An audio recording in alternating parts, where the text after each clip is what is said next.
Hello students, आपका अपने channel teach touch UP में आप सभी स्टूडेंट्स का स्वागत है। आज अभ्यास प्रश्न 1.1 में देखेंगे क्वेश्चन नंबर 3। दिया है निम्नलिखित समुच्चयों को समुच्चय निर्माण विधि द्वारा प्रदर्शित कीजिए। तो चलिए आइए देखते हैं क्वेश्चन नंबर 3। बच्चों, जैसा कि क्वेश्चन 3 में फर्स्ट पार्ट देखिए, दिया है A1 क्या है आपका समुच्चय है, इक्वल टू मझले कोष्ठक में क्या लिखा है 2 4 6 8 ये लिखा हुआ है, ये डैश डैश इसका मतलब अनंत। आपको दिख रहा है 2 4 6 8 ये आपकी सम संख्या है। अब हमको ये क्या करना है, ये किस रूप में लिखा हुआ है, ये आपका रोस्टर विधि में लिखा हुआ है। इसी को सारणीबद्ध कहते हैं और सूचीबद्ध भी कहते हैं। तो आपका जो है ये सारणी विधि में लिखा हुआ है, इसे हमें समुच्चय निर्माण विधि में चेंज करना है। तो इसके लिए देखते हैं क्या करते हैं। इसके लिए कुछ नहीं करना है, सीधे A1 इक्वल टू, अब आपको दिख रहा है ये समुच्चय 2 4 6 8 सम संख्या है। सम संख्या के लिए क्या लिखते हैं, तो इसमें क्या करेंगे, देखिए मंझला कोष्ठक लगाएंगे। क्या करते थे, x लिखते थे, उसके बाद सच दैट या कोलन, ठीक, फिर x इक्वल टू 2n लिखेंगे। ऐसा क्यों, अभी बता रही हूँ। और ये n क्या है आपका, ये आपका बिलोंग करता है नेचुरल नंबर। ये n आपका जो है नेचुरल नंबर में बिलोंग करता है, तो इसमें लिखेंगे n बिलोंग करता है नेचुरल नंबर में। ये कैपिटल N क्या है आपका नेचुरल नंबर, ठीक। अब देखिए यहाँ पे लिखा है x इक्वल टू 2n, तो देखिए यहाँ पे x इक्वल टू 2n लिखा हुआ है। अगर n बराबर 1 रखेंगे, एक बार अगर n बराबर 1 रखेंगे तो कितना मान मिलेगा 2। अगर 2 रखेंगे इसके बाद क्या मिलेगा 4। उसके बाद अगर इसमें 3 रखेंगे तो 3 2 जा 6। तो आपको एक सम संख्या मिलती जा रही है, इसलिए x इक्वल टू रख दिया 2n। बस यही आपका आंसर है। तरीका पहले समझ लेंगे, हमने बताया हुआ है आपको उदाहरण में। अब हम सेकंड देखते हैं।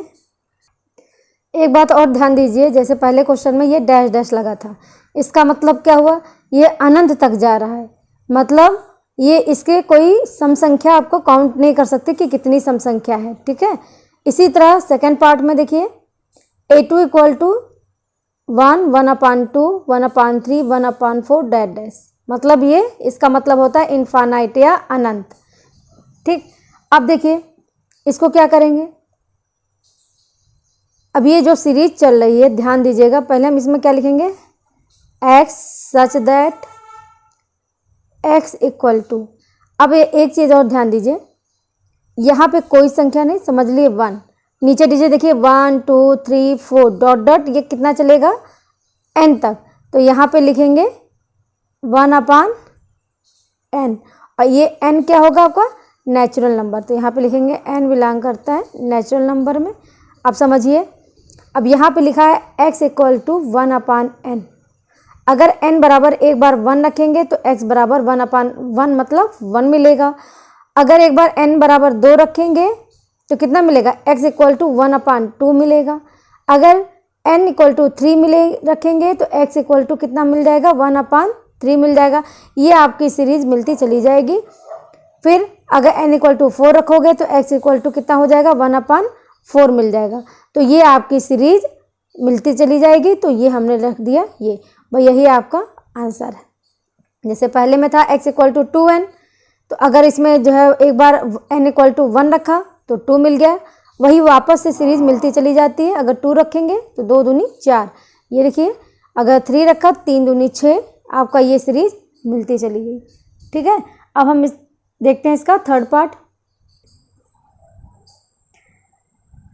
विद्यार्थियों अगर ध्यान से देखेंगे, इसका थर्ड पार्ट दिया है A3 आपका समुच्चय है, और ये मझला कोष्ठक के अंदर क्या है, ये इसके अवयव है। तो ये कितना है 3 6 9, आप देख रहे हो ये जो है 3 का गुणज है। गुणज मतलब 3 6 9 12 3 15 ऐसे चलता चला जाएगा। इसकी भी लिमिट नहीं है, अनंत तक की लिमिट है। तो ये देखिए, इसको हम क्या लिख सकते हैं, A3 इक्वल टू मझला कोष्ठक लगाएंगे, फिर इसमें भी वही काम करेंगे, x सच दैट x। अब देखिए यहाँ पे 3 का ये गुण बनता जा रहा है, तो यहाँ पे लिखेंगे x equal to 3n। n क्या है, आपका जो है धन पूर्णांक है, तो ये लिखेंगे n बिलोंग करता है z प्लस में। अभी इसके बारे में बता दूंगी आगे कि ये हमने कैसे कर दिया, ये जो है n कैसे किया, ये क्या है, अभी मैं आगे बता दूंगी। तो आप एक चीज़ ध्यान दीजिए, अगर x इक्वल टू 3n यहाँ पे है, समझिए, अगर n इक्वल टू एक बार हम क्या रख देते हैं, 1 रखें, तो आपको ये मिल जाएगा, x इक्वल टू एक बार 3 मिल जाएगा। अगर n इक्वल टू रखेंगे 2, तो 3 दूनी 6 मिल गया। अगर n इक्वल टू रखेंगे 3, 3 त्रिका 9, आपके ये सीरीज वापस से ये मिल जाएगी। तो आपका यही आपका आंसर हो गया। ठीक, ये आपका जो है सारणीबद्ध के रूप में लिखा था, या सूची विधि कह सकते हो, या रोस्टर विधि में लिखा था। आपके एग्जाम में आ सकता है ये समुच्चय निर्माण विधि में, इसको चेंज करिए। तो इसी तरह आपको चेंज करेंगे, आप प्रैक्टिस करेंगे तो ऑटोमेटिक आप लोग कर लेंगे। ठीक है, अब इसका 4 पार्ट देखते हैं। अब बच्चों देखिए, A4 इक्वल टू इतना दिया हुआ है। ध्यान दीजिए, ये क्वेश्चन नंबर 3 का पहला पार्ट है। ये 2, 4, 6, 8 जैसे उसमें किया है वैसे ये भी कर सकते हो। आप इसको एक तरह और लिख सकते हो, A4 equal to x such that x equal to, उसमें क्या लिखा था 2n, और उसमें लिखा था n बिलोंग करता है n में, मतलब n आपका नेचुरल नंबर है, और नेचुरल नंबर आपको पता है पॉजिटिव होते हैं। तो आप यहाँ पे लिख सकते हो, ये भी लिख सकते हो, n जो है क्या है आपका धन पूर्णांक है, चाहे वही लिख दीजिए जो आपने पहले लिखा है। भाई नेचुरल नंबर आपका कहीं माइनस में तो होता नहीं, नेचुरल नंबर आपका क्या होता है 1 से लेके ये आपका जो है पॉजिटिव नंबर होता है। ठीक है, तो चलिए अब देखते हैं 5 पार्ट। अब देखिए 5 पार्ट इसका दिया है, A5 इक्वल टू इतना दिया हुआ है। अब इधर ध्यान दीजिए, इसके नीचे कोई डिजिट नहीं, 1 मान लेते हैं। ठीक है, ये आपका समुच्चय है, तो इसको कैसे लिखेंगे, सारणी समुच्चय निर्माण विधि में कैसे लिखेंगे, देखिए A5 लिखेंगे, मझला कोष्ठक लगाएंगे, x सच दैट, या इसको कोलन कहते हैं, x इक्वल टू। अब एक चीज़ ध्यान दीजिए, ये देखिए क्या चल रही है, 1, फिर 4, ये 3, 9, ये अगर हम इसको ऐसे लिख लें, देखिए यहाँ पे ध्यान से, 1/1 का स्क्वायर, 1/2 का स्क्वायर, 1/3 का स्क्वायर, ऐसे डैश। आप एक चीज़ ध्यान दीजिए, 1, 2, 3 ऐसे चले जाएगा, इसका मतलब ये n का स्क्वायर होगा। ये मतलब n क्या है आपका, कोई नंबर है, इसका स्क्वायर, तो ये हो जाएगा आपका n का स्क्वायर। तो यहाँ पे लिख देंगे 1/n का स्क्वायर, या n क्या है आपका नेचुरल नंबर है, लिख देंगे, बस यही आपका आंसर हो गया। ठीक, ये आप इसको अलग लिखेंगे, इसे ये आपको मैंने समझाने के लिए लिखा था। ठीक है, अब हम देखते हैं प्रश्न संख्या 4। अब प्रश्न संख्या 4 देखिए, दिया है निम्नलिखित समुच्चयों के अवयव को सूचीबद्ध कीजिए। पहले में क्या करना था, समुच्चय निर्माण विधि में चेंज करना था, ये आपका सूचीबद्ध में दिया था। ये सूचीबद्ध क्या है आपका सारणीबद्ध है, या इसको रोस्टर विधि में कहते हैं। ये आपके रोस्टर विधि में दिया हुआ था, इसको हमको समुच्चय निर्माण विधि या गुण विधि में इसको चेंज करना था। इसमें बिल्कुल बेटा कंफ्यूज मत होइएगा कि अगर एग्जाम में आ गया रोस्टर विधि, आप सोच रहे हो कि हमने रोस्टर विधि पढ़ा नहीं, मैं क्या करूं। तो इस चीज़ को बार बार मैं रिपीट कर रही हूं कि समुच्चय विधि, समुच्चय निर्माण विधि और गुण विधि ये दोनों सेम ही होते हैं। ठीक है, एक ही को बोलते हैं गुण विधि, उसी को बोलते हैं समुच्चय निर्माण विधि। तो इसमें बिल्कुल कन्फ्यूजन में नहीं होना है। अगर मान लीजिए यहाँ पे दिया समुच्चय निर्माण विधि द्वारा प्रदर्शित कीजिए, कल यहाँ पे दे दिया इसमें गुण विधि द्वारा जो है मतलब इसको जो प्रदर्शित कीजिए, तो इसमें कन्फ्यूजन नहीं होना है। सेम इसी तरह इसमें भी दिया है निम्नलिखित समुच्चयों के अवयव को सूचीबद्ध कीजिए। या लिख के आ सकता है रोस्टर विधि में लिखिए। तो इसमें आप कन्फ्यूजन में बिल्कुल नहीं रहेंगे, ठीक है। अब देखिए ध्यान से, ये जो जितने भी दिया हुआ है ये आपका किस में दिया हुआ है, ये समुच्चय निर्माण विधि में दिया है। इसको हमको किस में चेंज करना है, सूचीबद्ध। किस में करना है, सूचीबद्ध में करिए या रोस्टर विधि से करिए। तो चलिए देखते हैं इसका पहला पार्ट। अब बेटा देखिए दिया है आपका पहला पार्ट, ए इक्वल टू मझले कोष्टक में x such that x square. अब देखिए एक्स स्क्वायर से ज़्यादा है 16 या एक्स स्क्वायर के बराबर हो सकता है ये। और फिर यहाँ लिखा है एक्स बिलोंग करता है जेड में। अब यह जेड क्या है, कन्फ्यूजन नहीं होइएगा, ये जेड आपकी पूर्णांक संख्या है, ठीक। अभी आगे मैं बताऊंगी कि कैसे आपको किसको किससे डिनोट करते हैं, ठीक है। तो ये हो गया जेड। जेड जो है आपका क्या है, पूर्णांक संख्या। तो आपने पढ़ा होगा क्लास 6, 7, 8 में कि पूर्णांक संख्या क्या होती है। पूर्णांक संख्या वह संख्या होती है जिसमें ऋणात्मक अंक भी हो, धनात्मक भी हो और साथ में क्या होना चाहिए, 0। तो ये आपका क्या हो जाता है, आपका पूर्णांक संख्या हो जाती है। मतलब माइनस भी हो, 0 भी हो और प्लस भी हो, ठीक है, या पॉजिटिव नंबर हो, निगेटिव नंबर हो और 0 भी हो। तो ये आपका क्या हो गया, पूर्णांक संख्या। तो कह रहा है एक्स स्क्वायर, ये जो एक्स क्या है, ये देखिए क्या लिखा एक्स, ये जो एक्स स्क्वायर यहाँ पे लिखा हुआ ये आपका एक पूर्णांक संख्या हो सकती, ठीक है। वो जो है पूर्णांक संख्या क्या है, ये 16 से कम है, ठीक है, या 16 के बराबर है। तो हम सबसे पहले इसका वर्गमूल निकाल लेते हैं। देखिए ध्यान से, अगर यहाँ लिखा जाए एक्स स्क्वायर इक्वल टू 16, तो एक्स इक्वल टू कितना मिल जाएगा, 4। इसको लिखेंगे प्लस माइनस 4, ठीक। अब देखिए, अब इसमें पॉजिटिव नंबर भी है प्लस का 4 और नेगेटिव नंबर भी है। तो इसको हम क्या लिख देंगे, ध्यान से देखिए, ए समुच्चय, ये समुच्चय ए है, मझला कोष्ठक लगाएंगे। अब देखिए जब पूर्णांक संख्या लिखते हैं तो क्या लिखते हैं, पहले यहाँ पे नेगेटिव लिखते हैं, फिर 0 लिखते हैं, फिर पॉजिटिव नंबर लिखते हैं। तो हमको ये 4 का जो है पूर्णांक बनाना है। तो यहाँ पे क्या लिखेंगे, माइनस का 4, माइनस का 3, माइनस का 2, माइनस का 1, ठीक है। इसके बाद क्या लिखेंगे, 0। इसके बाद क्या लिखते हैं, पॉजिटिव नंबर 1, 2, 3, 4। बस यही आपका आंसर हो गया, ठीक है। तो ये चीज़ समझ में आ गई, ये कैसे आया 4, ठीक। तो अब चलिए इसका सेकंड पार्ट देखते हैं, बिल्कुल कंफ्यूज मत होइएगा। अब बेटा देखते हैं सेकंड पार्ट दिया है, b equal to x such that 1। अब यहाँ से ध्यान दीजिएगा, ये जो x है ये क्या लिखा है, x बिलोंग करता है n। x कोई नेचुरल नंबर है, ध्यान से देखिएगा, x कोई नेचुरल नंबर है। तो कह रहा है ये जो x है 1 से ज़्यादा हो सकता है या 1 के बराबर हो सकता है। फिर देखिए यहाँ पे दिया है जो ये x है इससे ज़्यादा जो है ये 5 है, और जो है ये जो संख्या जो यहाँ पे संख्या होगी ये 5 जो है ये बड़ी होगी, मतलब 5 से ये छोटी होगी, और या तो 5 के बराबर होगी। और ये n x बिलोंग करता है n में, तो जो ये x है ये कोई नेचुरल नंबर होगा। तो आप ये ध्यान दीजिए, तो लिमिट हमारी कितनी बन गई, 1 से लेके 5 के बीच में, ठीक। अब ध्यान दीजिएगा, अब यहाँ पे क्या होगा, x लिखा हुआ है।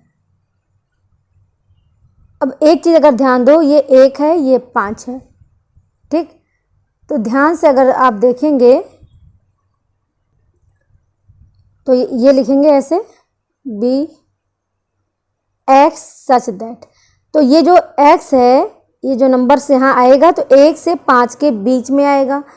तो क्या हो सकता है, 2 हो सकता है, 3 हो सकता है, 4 हो सकता है, बस। तो यहाँ पे क्या लिख देंगे, ध्यान से देखिएगा, ये नहीं होगा b इक्वल टू मतलब कोष्ठक लगाएंगे तो ये हो जाएगा आपका 1, ठीक, 2, 3, 4 और 5। तो देखिए ये नंबर जो है आपके नेचुरल नंबर हो गए और 1 से 5 के बीच के नंबर हो गए, मतलब 1 और 5 के बीच में ये पूरे नेचुरल नंबर हो गए। बस यही आपका आंसर हो गया। अब इसका थर्ड पार्ट देखते हैं। अब थर्ड पार्ट देखिए, दिया है C equal to x such that X belong करता है एन में व एक्स जो दिया है, मतलब एक्स बिलोंग करता है एन में, इसका मतलब एक्स क्या है आपका, एक नेचुरल नंबर है और 15 का जो है, जो एक्स जो है 15 का एक गुणनखंड है। अगर 15 का गुणनखंड होगा तो क्या होगा, तो देखिए सी इक्वल टू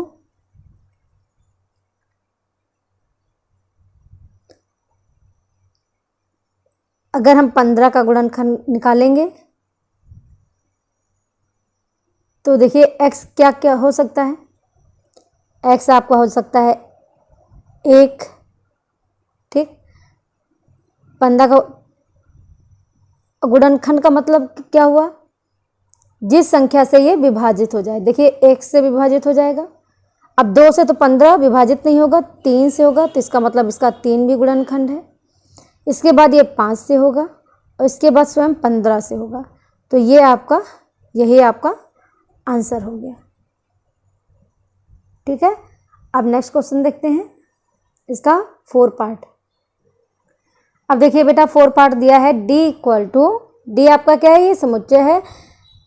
मझले क्वेश्चन में दिया है x such that x comma 31 दिनों का महीना है। अब ध्यान से देखिएगा, यहाँ लिखेंगे डी इक्वल टू, मझला कोष्ठक लगाएंगे। अब भाई महीना होता है 12, अब इसमें 31 दिन का कैसे निकालेंगे, तो आप लोग बचपन से ये मुट्ठी वाला आपने पढ़ा है, जनवरी, फरवरी, मार्च, अप्रैल, मई, जून, जुलाई, अगस्त, सितंबर, अक्टूबर, नवंबर, दिसंबर आपने पढ़ा है। तो जितने उभरे हुए भाग हैं ये आपके 31 के महीने हैं और जितना गड्ढा वाला भाग है ये आपका 30 का है। तो आप इसमें क्या लिख देंगे, जनवरी, मार्च, मई, जुलाई, अगस्त, फिर लिखेंगे कॉमा अक्टूबर, फिर लास्ट में दिसंबर। इसको कोष्ठक में बंद कर लेंगे, भाई यही आपका आंसर हो गया, ठीक है। अब नेक्स्ट पार्ट देखते हैं, इसका 5 पार्ट। बेटा 5 पार्ट देखिए, इसका दिया है एफ एक समुच्चय है equal to x such that x, ये -1/2 व 1/2 के बीच एक पूर्णांक है। अब सबसे पहले ध्यान दीजिएगा, पहले यहाँ लिखेंगे एफ इक्वल टू मझला कोष्ठक। अब एक ध्यान दीजिए, -1/2 व 1/2 के बीच एक पूर्णांक है। पूर्णांक वह 0 भी हो सकता है, माइनस भी हो सकता है, प्लस भी हो सकता है, ठीक है। तो अगर आपसे कहा जाए -1/2 और 1/2 के बीच में कौन सा पूर्णांक होगा, तो आप बताएंगे झट से 0। देखिए आपका -1/2 और 1/2 लिखा हो और यहाँ पे बीच में क्या पूर्णांक होगा इसका, 0। तो यहाँ पे लिख देंगे 0, बस यही आपका आंसर हो गया। अब हम नेक्स्ट क्वेश्चन देखते हैं बेटा, क्वेश्चन नंबर 5। अब देखिए प्यारे विद्यार्थियों, दिया है रिक्त स्थानों की पूर्ति एक्सपाइलन या एक्सपाइलन नॉट के माध्यम से करें। अब देखिए पहला पार्ट इसमें दिया है 12 84 को विभाजित करने वाली संख्याओं का समुच्चय। इसका मतलब 12 जो है 84 से विभाजित हो जाएगी, इसका मतलब 12 बिलोंग करेगा किसमें, 84 में। तो इसमें लगा देंगे एक्सपाइलन ऐसे, ठीक। अब देखिए इसमें लिखा के अंग्रेजी वर्णमाला के स्वरों का समुच्चय, स्वर मतलब वॉवेल्स। अब वॉवेल में के तो आता नहीं है, कहीं आता है, क्या होता है vowel, A E I O you, आपका यही वॉवेल होता है। के तो आपका वॉवेल होता नहीं, इसलिए इसमें लिखेंगे एक्सपाइलन नॉट, ऐसे लगा देंगे। थर्ड पार्ट देखिए 1/2, ठीक, प्राकृत संख्याओं का समुच्चय। अब प्राकृत संख्याओं का समुच्चय, प्राकृत संख्या क्या होती है, आप जानते हो प्राकृत संख्या हमेशा 1 से स्टार्ट होती है, लेकिन ये 1/2 है, इसका मतलब इसमें लगेगा एक्सपाइलन नॉट, ठीक। अब नेक्स्ट, अब 4 पार्ट देखिए दिया है, भारतवर्ष संयुक्त राष्ट्र संघ के सदस्यों का समुच्चय। तो आप जानते हो भारत जो है संयुक्त राष्ट्र संघ का एक सदस्य है, तो इसलिए इसमें लगा देंगे एक्सपाइलन। अब √2 परमेय संख्याओं का समुच्चय। आप जानते हो √2 क्या है, आपका अपरिमेय संख्या है। ये परिमेय संख्या थोड़ी ना, परिमेय संख्या क्या होती है, जिसे P/Q के रूप में लिख सकें, वो आपकी परिमेय संख्या होती है। तो ये आपकी क्या है, अपरिमेय संख्या। आपने पढ़ा होगा कि रूट में जितनी भी संख्याएं होती हैं ये आपकी क्या होती हैं, अपरिमेय संख्या होती है। ठीक है, तो यहाँ पे लगा देंगे एक्सपाइलन नॉट। फिर देखिए 6 पार्ट, 15 3 के सभी गुणांकों का समुच्चय। जो 15 जो है 3 के सभी गुणकों का समुच्चय। तो जानते हो 3 के गुणज क्या हो जाएंगे, 3, 6, 9, 12, 15। तो इसमें 15 आ रहा है ना, तो इसमें लगा देंगे एक्सपाइलन। बस इस तरह आपका 1.1 खत्म हुआ। अब नेक्स्ट वीडियो में अगला चैप्टर देखेंगे। उम्मीद है आपको वीडियो समझ में आ रहा होगा।